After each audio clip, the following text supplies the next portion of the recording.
Ahora se verá mejor, ¿no? ¿Hay demasiada luz?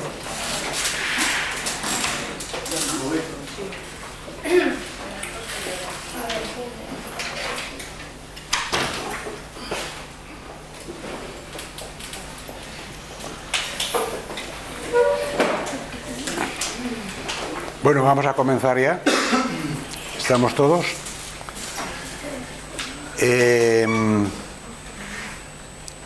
Vamos a empezar, como siempre hacemos, haciendo una breve recapitulación de lo que hablamos el día anterior, que recordaréis que hablamos de la histeria y hablamos de las dimensiones de los síntomas histéricos. Recordaréis que hablamos de un eje voluntario e involuntario, de otro eje que era el consciente-inconsciente y de otro eje que era intencional-no intencional, ¿no? Esto lo recordáis, que era una regla interesante para clasificar los síntomas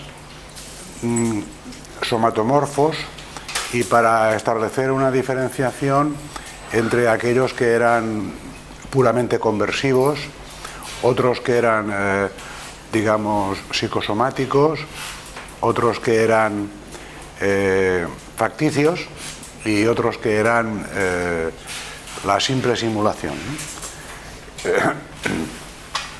Hablamos también de ese doble cuerpo de la histeria, donde parece que no se sigan las reglas anatómicas, y precisamente por esa razón Freud habló de la conversión. Es decir, la conversión sería un mecanismo a través del cual la energía psíquica se convertía en energía somática, siguiendo una anatomía virtual, una anatomía que no tiene nada que ver con la anatomía del sistema nervioso.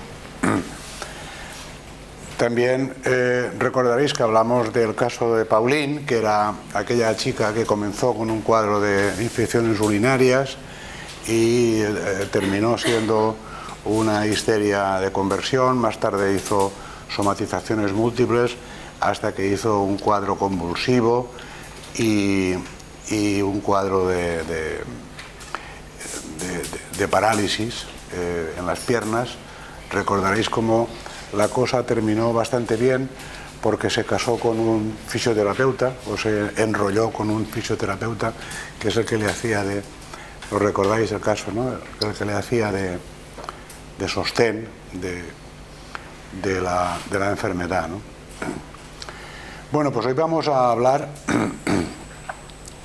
de varios temas que tienen que ver con un concepto que es interesante que lo conozcáis y que se llama congelación, ¿no? La congelación es un mecanismo descrito por los neurocientíficos actuales que han, digamos, conceptualizado de una manera más neuroanatómica las condiciones de la disociación, lo que nosotros entendemos como disociación. Y para eso vamos a recordar qué es lo que hacemos nosotros frente a una amenaza, ¿no? Pues frente a una amenaza podemos hacer tres cosas, ¿no? Luchar, huir o congelarse, ¿no? Fight, flight, freezing. Luchar, huir y congelarse, pues son las tres opciones que tenemos cuando nos enfrentamos a un peligro, ¿no? Cuando nos enfrentamos a un peligro, tanto nosotros como los animales, lo primero que hacemos es ver qué posibilidades tenemos de ganar, ¿no?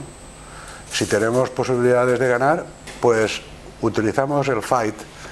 Si tenemos posibilidades de perder, utilizamos el flight. Y si no está claro, no podemos ni hacer una cosa ni la otra, entonces los animales optan por la congelación. La congelación es una estrategia muy reconocida en la naturaleza, es decir, está implícita en todo el orden animal, que consiste en hacerse el muerto, ¿no? Hacerse el muerto o convulsionar. Es una manera muy inteligente de marear al depredador, ¿no? Y que lo podéis ver además en los documentales estos de la 2, estos que hacen de National Geographic y todos estos, como muchas veces un depredador se pone a perseguir a una gacela, a una gacelita pequeña, y la gacelita lo que hace cuando se da cuenta de que no puede ni huir ni luchar, lo que hace es hacerse el muerto, ¿no? Hacerse el muerto marea mucho al jaguar o al guepardo o al tigre, porque no sabe, porque él está diseñado para atacar una pieza viva, no es carroñero. Por lo tanto, el encontrarse con un animal que está muerto, de alguna manera lo confunde, ¿no? Lo confunde un rato, ¿no? Porque al final se lo come, ¿no? Cuando se da cuenta de que lo están tratando de engañar, ¿no? Este mecanismo de hacerse el muerto y a veces convulsionar, esto es lo que nosotros entendemos como disociación, el grado extremo de la disociación, del que ya hemos hablado aquí alguna vez, ¿no? El coma histérico, la convulsión disociativa, el hacerse el muerto. Cuando yo era joven y hacía guardias, aquí al lado había un barrio chino, que ahora ya no existe, porque cuando hicimos la obra del hospital y quitamos la valla del hospital, esa zona se ha regenerado. De hecho, todavía está en regeneración y están tirando los burdeles que habían ahí en esa calle de la República Argentina. Y yo recuerdo que en las urgencias venían muchas prostitutas, ¿no? A urgencias, que habían tenido peleas o que habían tenido, en fin, líos, ¿no? Y acudían a urgencias siempre congeladas, ¿no? Entonces aparecía en urgencias una mujer que no respondía a ningún tipo de estímulo, y yo me acuerdo que había un enfermero por aquí que lo diagnosticaba como Babinski, ¿no? Lo diagnosticaba de visu, ¿no? Decía, no, esto es histéric, eso es histéric, decía, ¿no? Y una de las razones por las que decía que era histéric era porque cuando una persona está así no se le puede abrir el ojo porque hace fuerza, ¿no? Hace fuerza con los párpados y entonces no se le puede... Una persona en coma no hace fuerza con los párpados, ¿no? Eso es típico de aquellos ataques histéricos que habían entonces y que ahora yo creo que ya no se ven, ¿no? Ahora la gente hace un cuadro de cáncer de algo directamente y ya no se ponen enfermos de esa manera del freezing, ¿no? Ahora os explicaré por qué el freezing en los humanos es tan poco frecuente, ¿no? Y vamos a hablar de un libro también que os recomiendo, que es de Robert Scaer, está solamente en inglés, y The Body Bears the Burden, que quiere decir el cuerpo soporta la carga, que escribió este hombre, que es uno de los que más saben de trauma del mundo, y que no es psiquiatra ni es psicólogo, curiosamente, es un médico rehabilitador y que se ha dedicado toda su vida a estudiar los traumatismos de los accidentes de tráfico. Ahora veréis como para Scaer los accidentes de tráfico y concretamente el latigazo cervical son, digamos, los modelos de traumatización que podemos observar con más frecuencia en nuestro tiempo, ¿no? Sí, no hay que perder nunca de vista que en un accidente de tráfico, sobre todo cuando hay muertos o heridos o se pierden muchas cosas de manera brusca y de manera muy catastrófica, en el sentido de que se pierden 4 o 5 personas, mueren, otras quedan atrapadas, en fin, todo esto luego genera un síndrome de traumatización que se añade a las lesiones físicas, ¿no? Se añade mucho a las lesiones físicas. Bueno, pues Scaer cayó en la cuenta de que el síndrome postconmocional que tienen las personas que han sufrido un latigazo cervical se caracterizaba por una serie de síntomas que se repetían continuamente, que eran el dolor, el vértigo, las alteraciones de concentración y memoria, las parestesias, la debilidad, la falta de fuerza, la cefalea, las alteraciones visuales y sobre todo una actitud que él llamó neurosis de renta o de litigio, que es la tendencia de estas personas a buscar compensaciones a su accidente o a su falta de salud, ¿no? En definitiva, lo que este hombre descubrió, Scaer, es que este cuadro era independiente de las lesiones orgánicas que hubieran tenido lugar en el accidente. Es decir, que el accidente en sí, es decir, el traumatismo en sí, explicaba este tipo de cuadros en ausencia de una lesión objetivable. En este sentido, lo que propone Scaer es the body bears the burden, es decir, el cuerpo soporta la carga tanto si hay lesión como si no.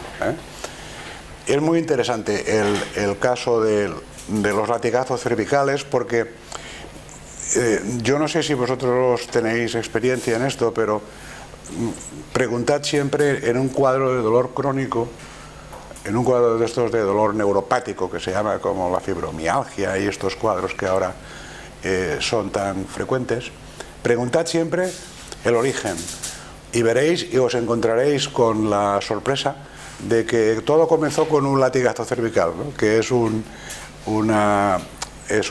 traumatismo muy frecuente incluso los banales, ¿no? Hay latigazos cervicales, te dan por detrás un coche y tú haces este movimiento con la cabeza, te coge por sorpresa, te coge a lo mejor en un mal momento y esa energía de ese traumatismo se queda ahí congelada, congelada.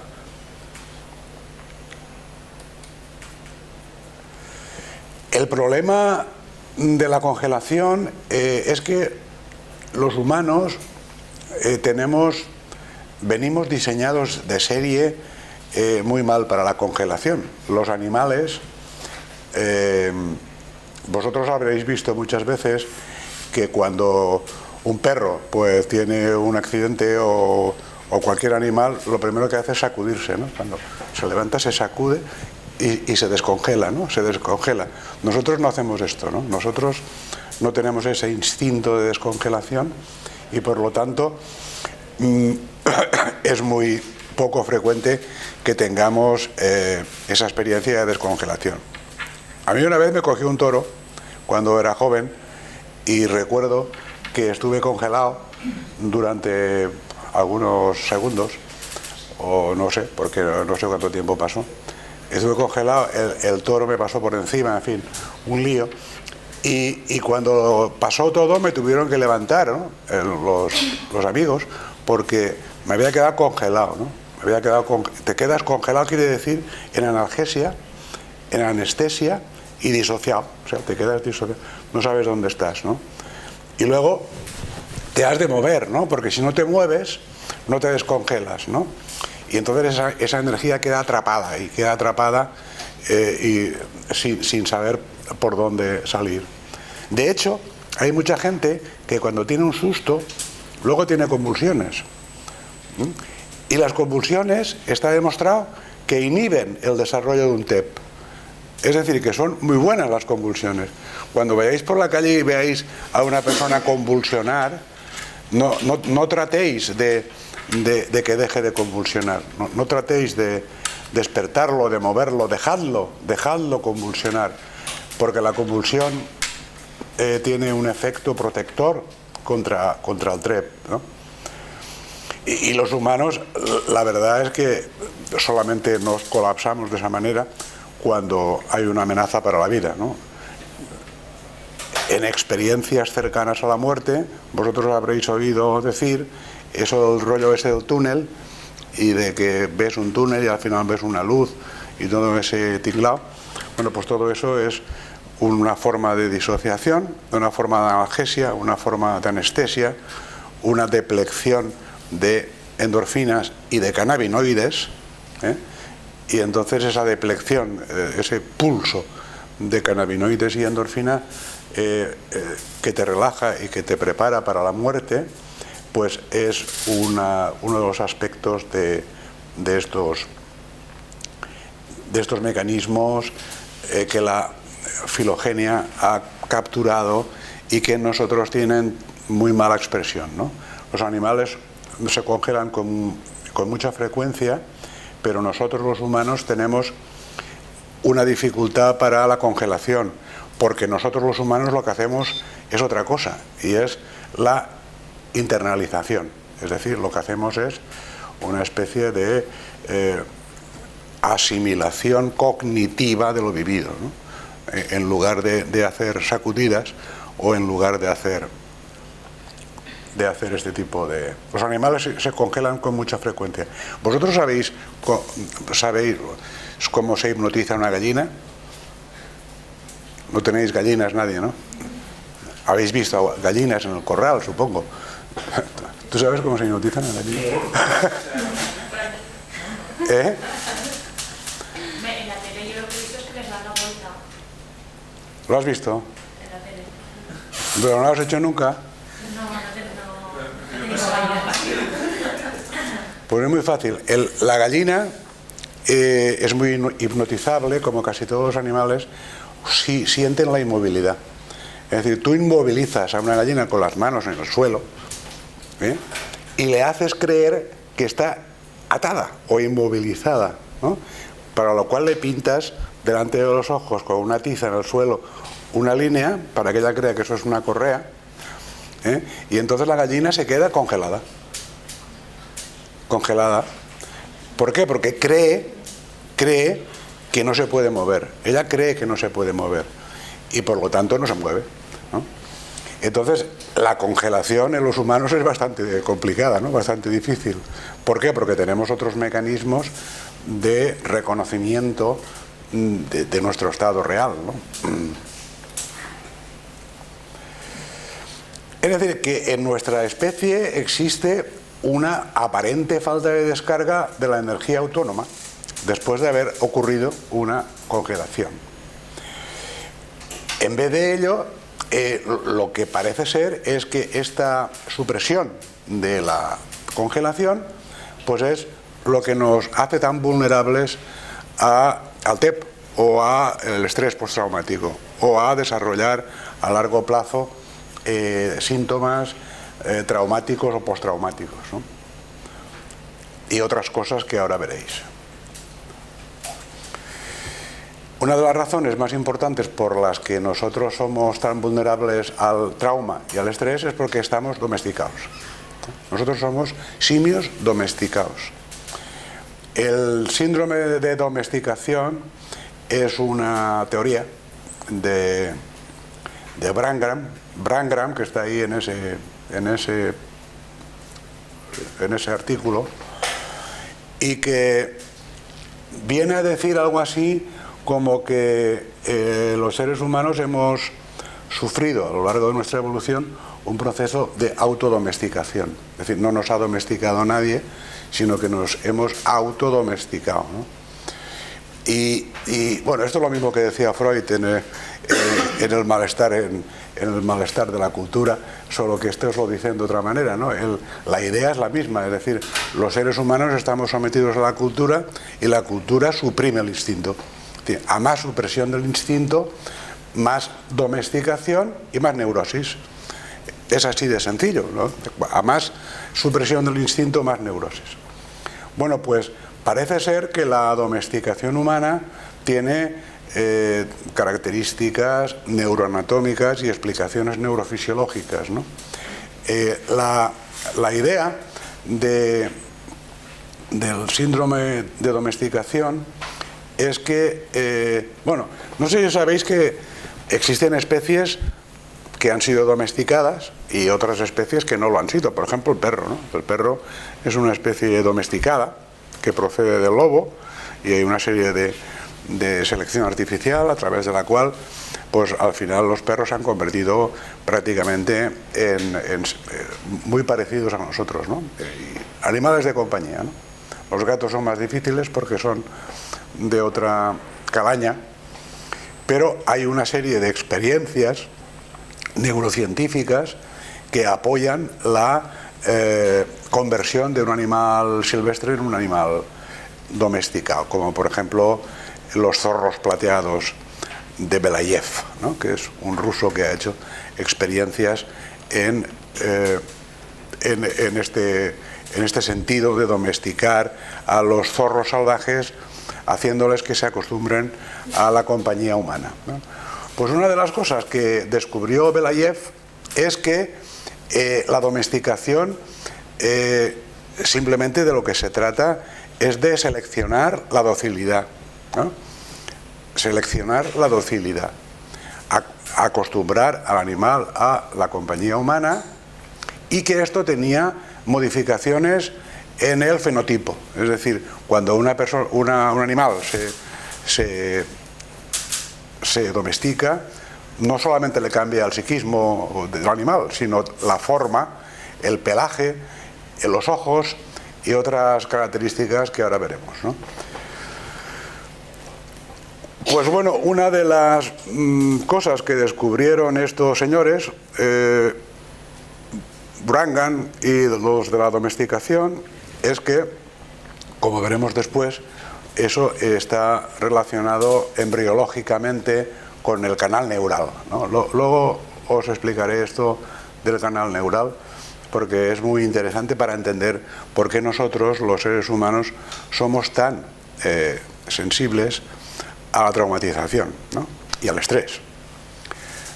Pero antes os quiero hablar de una cosa que a mí me interesa mucho, que son las almendras. Yo me dedico a cultivar almendras y ahora cuando me jubile pues me dedicaré más y me voy a hacer agricultor, porque yo no tuve plaza de agricultor con mi padre, y entonces yo creo que ahora es un buen momento para recuperar esa plaza que perdí en oposición, ¿verdad, Antonio?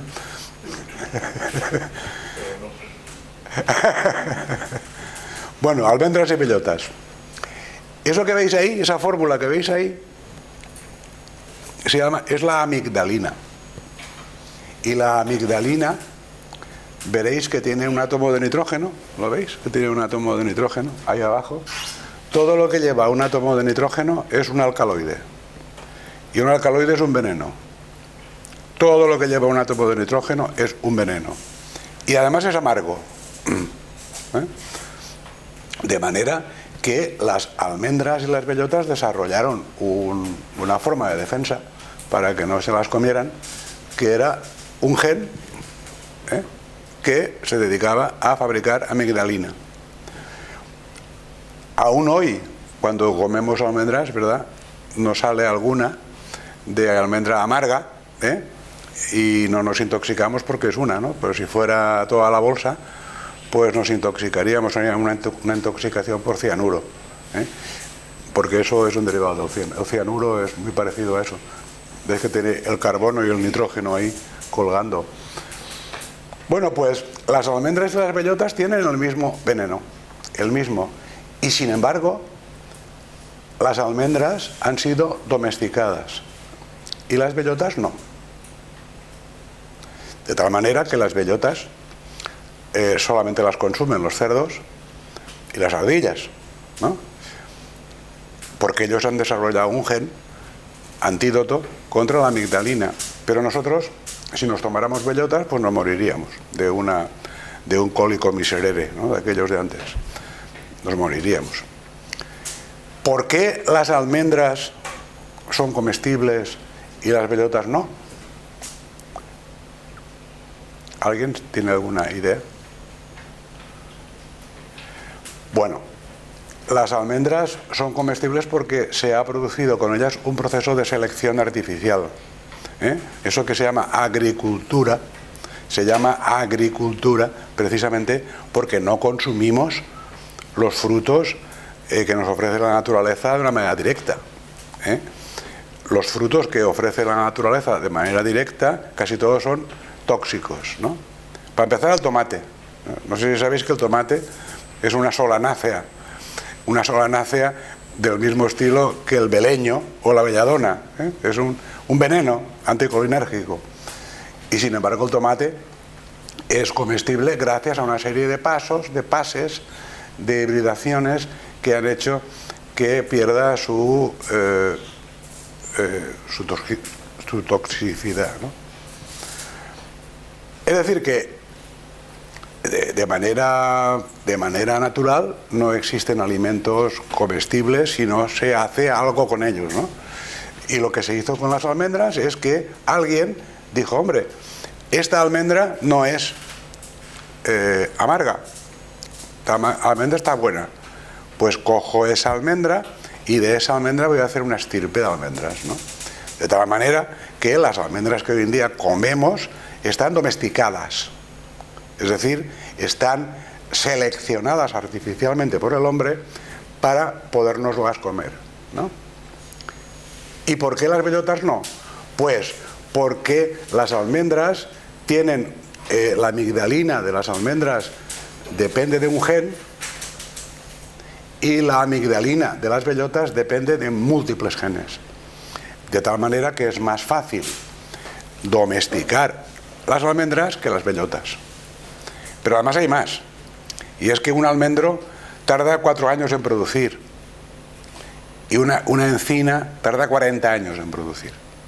Luego entonces no hay ningún agricultor que esté tan loco como para dedicar su capital a plantar encinas, porque nunca podría llegar a ver ese encinar en plena producción, ¿no? De tal manera que las almendras, pues hoy en día casi todas las que nos tomamos son comestibles gracias a esa domesticación que el hombre ha hecho con la almendra. Y sin embargo con la bellota no ha podido hacerse porque no es económico y además lo que sí que existe es una selección natural en ardillas y cerdos para que se alimenten de ese fruto que lleva un veneno para el cual ellos están adaptados. Entonces, si os cuento todo esto de la domesticación de las almendras, es para que entendáis el proceso de domesticación en los humanos, ¿no? Nosotros somos una especie autodomesticada y que la prueba más importante que tenemos nosotros de que hemos sido domesticados es la neotenia, ¿no? La neotenia es la persistencia de rasgos infantiles en los adultos. La persistencia de rasgos infantiles en los adultos. Y que se traduce en ojos grandes, pelo rubio, piel blanca, delgadez, gracilización del esqueleto, etcétera.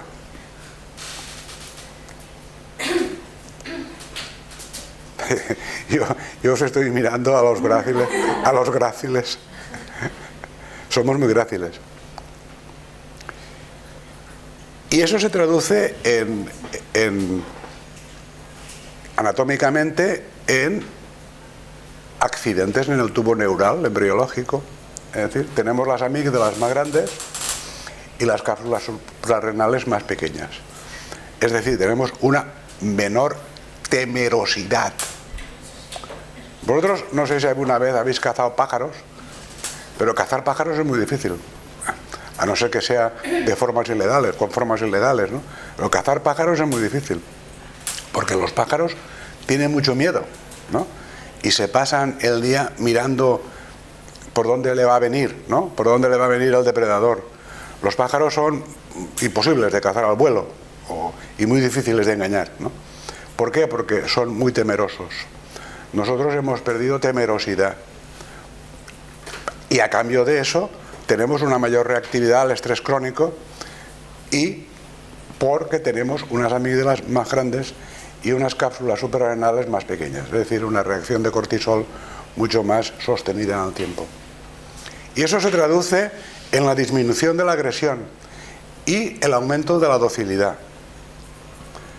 Yo no sé si sabéis que, aunque no lo parezca, vivimos en el mundo con menos agresión de toda la historia de la humanidad.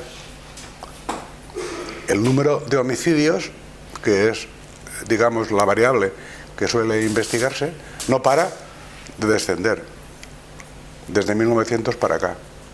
No lo parece, ¿verdad? Parece que estamos metidos en un mundo súper violento y súper competitivo, pero es un tema que algunas personas han investigado, y los homicidios en Estados Unidos, por ejemplo, que es donde siempre se mide todo, pues no paran de descender año a año, ¿no?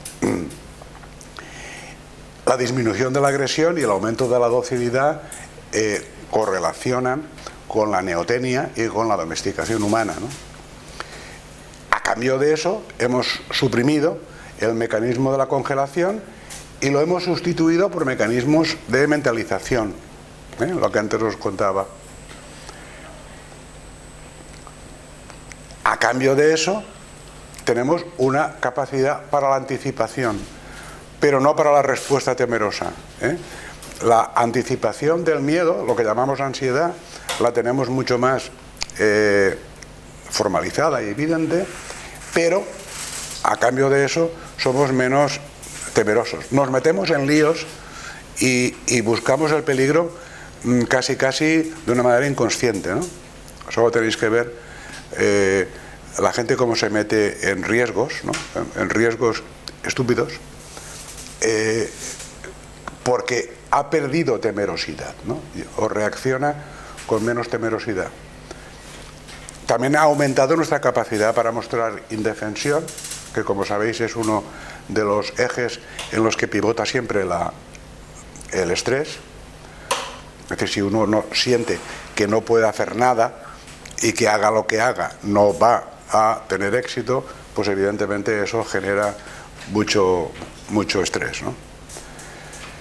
Y desde luego que somos menos agresivos, ¿no? Somos mucho menos agresivos, y esta falta de reactividad temerosa y agresiva nos hace vulnerables al estrés. La pregunta era, ponía las amígdalas más grandes y las cápsulas suprarrenales más pequeñas respecto a ¿qué? ¿Proporcionalmente a otros animales? O... Bueno, eso son estudios de neuroanatomía comparada. Es decir, eso es lo que se ha visto en animales domesticados. En nosotros, evidentemente, no hay pruebas de eso porque no lo hemos podido comparar, ¿no? Pero se ha visto en los zorros plateados de Belayev, ¿eh? Y la pregunta que viene a continuación es: ¿esta autodomesticación cómo se ha hecho, ¿no? O sea, ¿quién ha hecho la autodomesticación? ¿Un extraterrestre? ¿O cómo se ha producido esto, ¿no? Bueno, pues lo ha producido la selección sexual. ¿Hay alguien aquí que sepa lo que es la selección sexual? Me refiero a la darwiniana, la selección sexual de Darwin.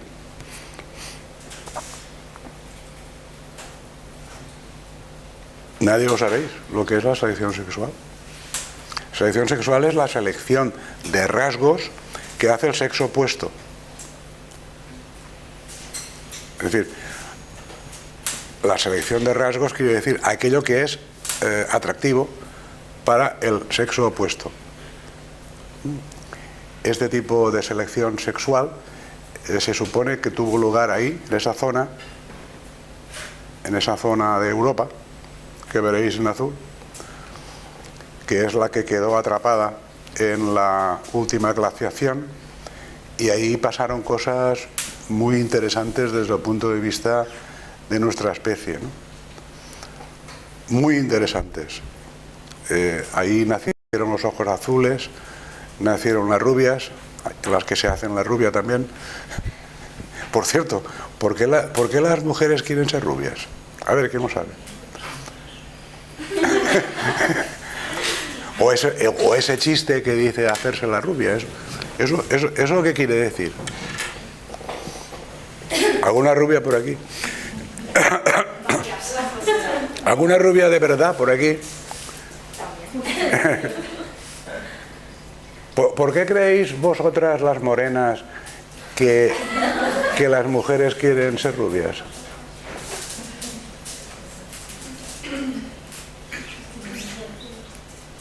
Para dar un aspecto más femenino, más frágil, no sé. Por ahí, por ahí.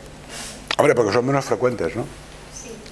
Son menos frecuentes, es decir, la selección basada en la frecuencia. Cuando un rasgo es poco frecuente, se valora más, ¿no? Esta es lo que se llama la selección basada en la frecuencia. Pero es verdad que las rubias tienen un aspecto más frágil, más neoténico, más infantil, ¿verdad? Como más apacible, ¿no? Y ese rasgo se seleccionó ahí, ¿no? En esa zona, ¿no? Y ese rasgo lo seleccionaron los hombres, ¿eh? O sea, son los hombres los que seleccionan, o los que hacen atractivo el rasgo rubio, ¿no? Las mujeres también han influido en esto, como veréis ahora, ¿no? Como veréis a continuación. Bueno, en conclusión con todo esto de lo que acabo de decir, es que nuestro alejamiento del determinismo puro nos hace muy vulnerables a los efectos del trauma, ¿no? Y del estrés. En general por un déficit en la respuesta a lucha-huida y por una inhibición fisiológica del síndrome de congelación, lo que nos hace muy vulnerables a las enfermedades crónicas secundarias al eje de cortisol, ¿no? Es decir, por esto precisamente los seres humanos tenemos tantas enfermedades psicosomáticas, tenemos tantas enfermedades dolorosas, crónicas, que no se van de ninguna manera, porque suponen una alteración del eje que nos viene de serie, ¿no? Que nos viene de serie con nuestra categoría de mamíferos, ¿no? De mamíferos evolucionados. Y ahora vamos a volver otra vez a la neotenia, ¿no? A la neotenia.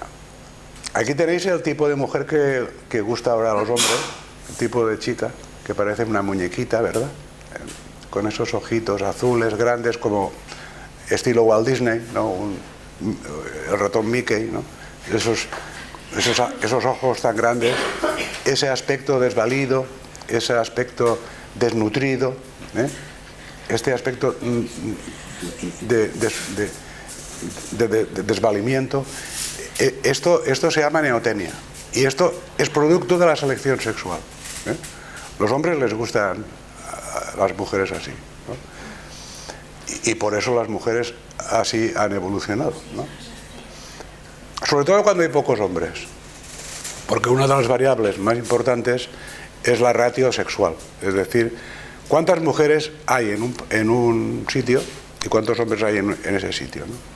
Si las mujeres son mayoría, hay más mujeres que hombres, lo que pasa es que el sexo es muy fácil.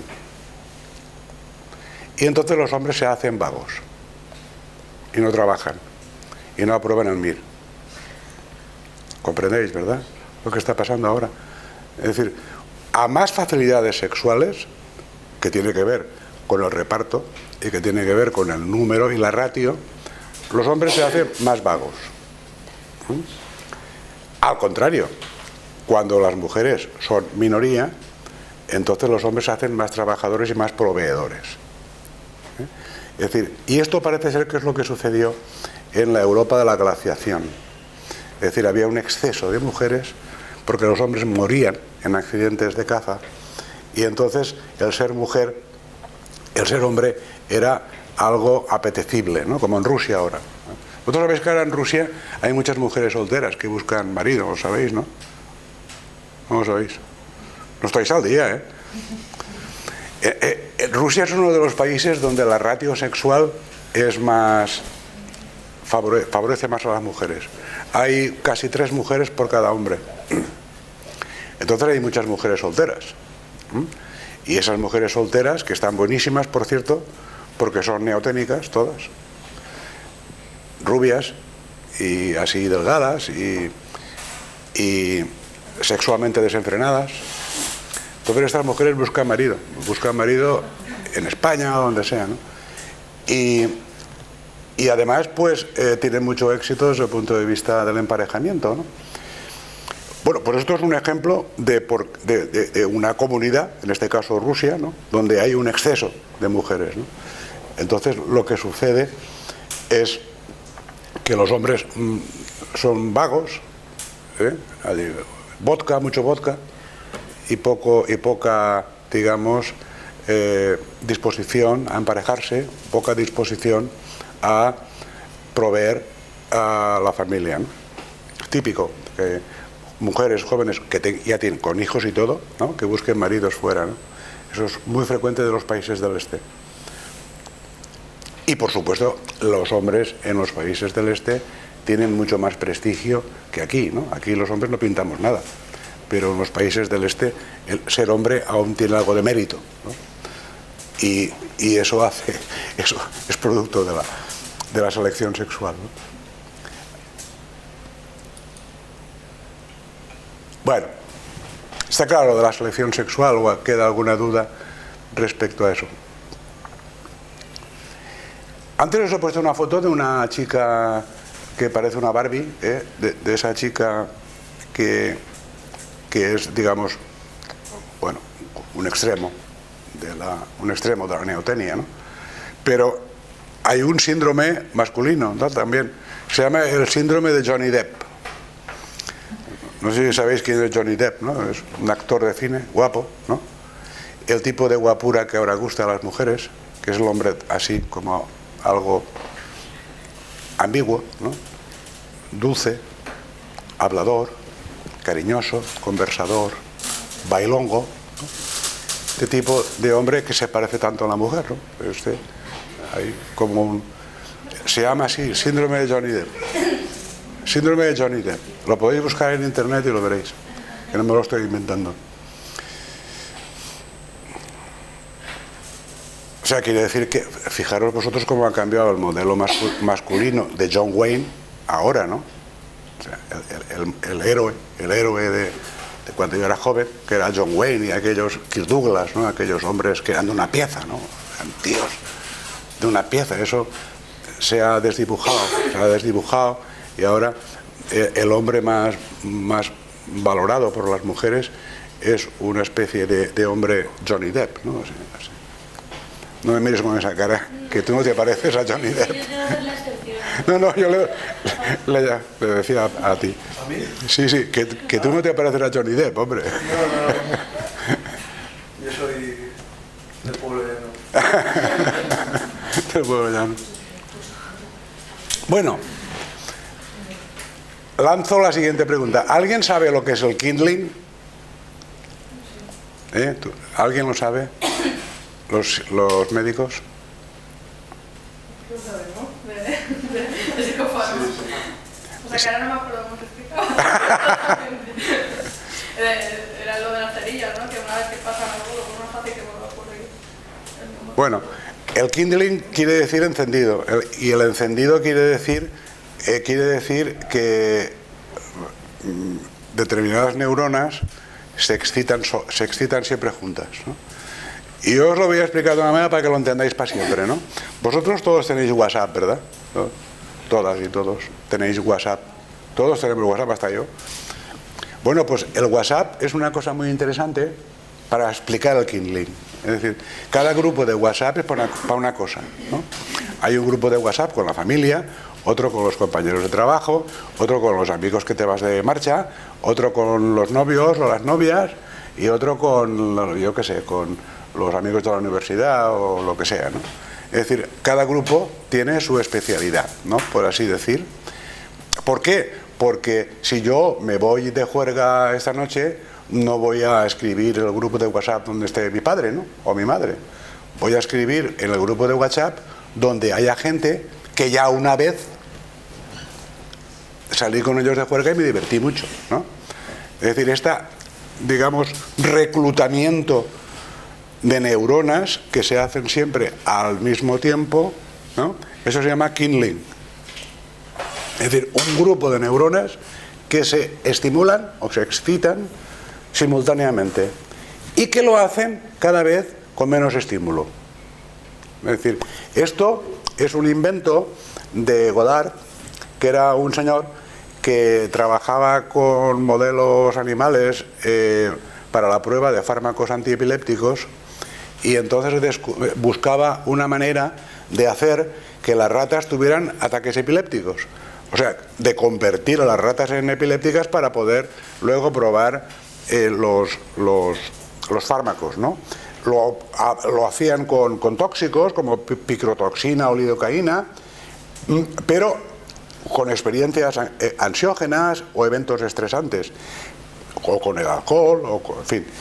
Pero el asunto es que este hombre lo que descubrió es que las crisis subconvulsivas eran acumulativas, y cuando se daban muchas veces, como los grupos de WhatsApp, entonces lo que sucede es que hay una convulsión sin que hayamos pasado de la dosis que tocaba, ¿no? Es decir, esto es el kindling, y se supone que el kindling es el mecanismo neurofisiológico que está detrás de los ataques epilépticos, y no solo de los ataques epilépticos, sino también de las modificaciones del humor de los bipolares, ¿no? Por eso en los bipolares lo tratamos con normotímicos, que son fármacos anti-kindling, son fármacos que usamos para disminuir esa excitación neuronal del WhatsApp de las neuronas que se reclutan según su afinidad, ¿no? Un poco, eso es el kindling. Y si os explico esto del kindling es para que entendáis que esto está muy relacionado con todo lo que hemos estado viendo, ¿no? Que esto podría ser una explicación de ciertos fenómenos adictivos, por decirlo así, que pasan y suceden en la histeria y en el síndrome postraumático y en la reexperimentación de los recuerdos, los sueños repetitivos y toda esta historia, ¿no? Y Peter Levine pues escribió otro libro que sí que está en español, me parece, pero que no recuerdo cómo se llama ahora, que es algo así como Curar el trauma, me parece, que está en español, pero que en inglés originalmente él escribió este libro que se llama Waking the Tiger, que es Cabalgando el tigre, y que toma prestada la idea de Scaer y propone que de lo que se trataría en el tratamiento de un trauma sería volver a congelar al sujeto para congelar el ciclo de congelación-descongelación. De lo que se trataría es que esa enorme cantidad de energía congelada, que en realidad es energía catecolamínica, son catecolaminas, ¿no?, congeladas y procedentes del sistema nervioso autónomo, pueda ser descargada como hacen los animales. Es decir, dicho de otra manera, de lo que se trata es de descargar las emociones que están implicadas en el trauma, usualmente la rabia, el miedo, la vergüenza o la culpa, ¿no? ¿Y eso cómo se hace? Pues como nosotros no somos animales y no podemos hacerlo de otra manera, tenemos que hacer hablando. Es decir, hablando es una manera de resolver o de acceder a ese tipo de emociones que usualmente se encuentran aisladas de la conciencia, congeladas, diríamos hoy, ¿no? Y esto es lo que hacen los chamanes, precisamente, ¿no? ¿Los chamanes qué hacen? Los chamanes lo que hacen es utilizar rituales en los que se utilizan drogas psicoactivas que propician visiones, es decir, crean un entorno mágico de regresión y de conexión a través de la danza y el movimiento, que por cierto, la danza y el movimiento son fundamentales para resolver los traumas. Es decir, si sentado no vas a resolver un trauma, ¿no? Tienes que resolverlo andando y en movimiento. Yo, por ejemplo, lo utilizo mucho de hacer sesiones psicoterapéuticas andando. Andando se piensa mejor, no sé si lo habéis oído decir alguna vez, ¿no? Andando se piensa mejor, ¿eh? Y eso es verdad. Es más, y recuperas la memoria, es decir, la memoria se estimula andando. Esto es una cosa muy interesante. Andar es muy bueno para la salud, ¿no? No solamente porque se coordinan los dos hemisferios de los cuatro miembros, sino porque las emociones son movimientos plegados. Luego, si las emociones son movimientos plegados, el movimiento las despliega, ¿vale? Y podemos acceder a ciertas emociones con el movimiento. Van der Kolk, que es uno de los que más saben de trauma del mundo, ahora tiene un programa de tratamiento con baile, o con eso que se llama ahora expresión corporal, dancing, no sé qué. Pero el baile en grupo es lo que hacían los chamanes precisamente, y favoreciendo así el reencuentro con el alma perdida, ¿no? El alma perdida es una manera de hablar de lo que se disoció, ¿no? Aquello que se disoció, los chamanes le llaman el alma perdida, y de lo que se trata es de reconectarse, es decir, de descongelarse, es decir, de reunificarse, ¿no? Que es lo contrario de la disociación. Claro. ¿Esto podría tener que ver con la terapia que ha salido que se llama MDR, de la fundación bilateral? Sí, yo creo que sí. Yo lo del no lo conozco en profundidad porque ahí no te dejan entrar si no eres de la secta. Entonces es muy difícil saber qué hacen y qué no hacen, ¿no? Pero lo que me han contado es que de lo que se trata es de mover los ojos a un lado y a otro, ¿no? O bien también estimulación. O la tapping, ¿no? Haciendo tapping. Sí, tocar, ¿no? Y tocar a la persona y que tenga... Sí, pero todo eso no funciona si no se habla o se escribe del trauma, ¿no?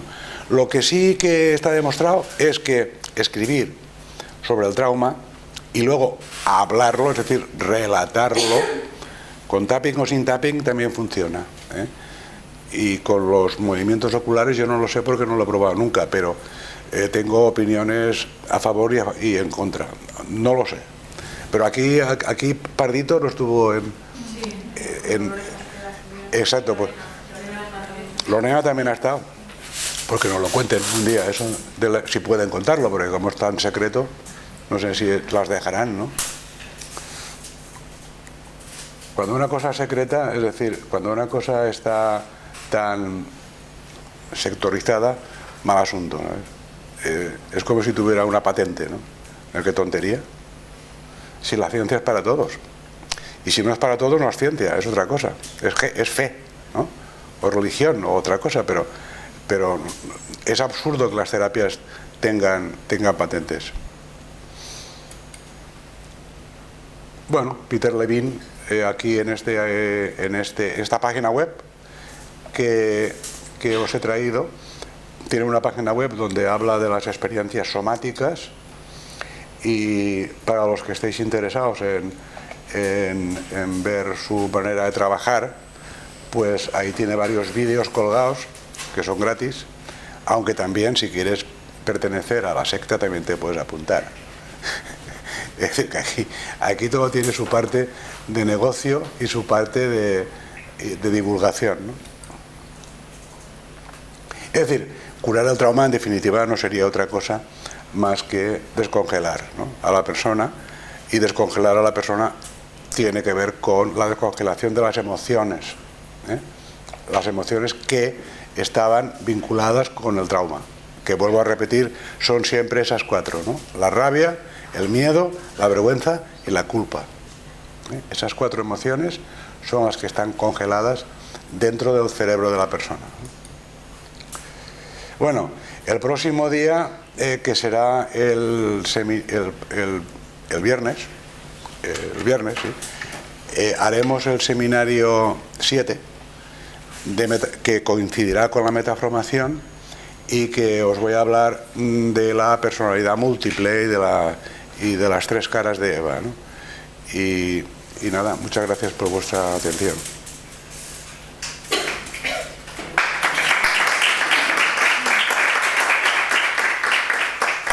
¿Alguna pregunta? Si queréis hacerme una pregunta, hacerla ahora o callad para siempre, ¿eh?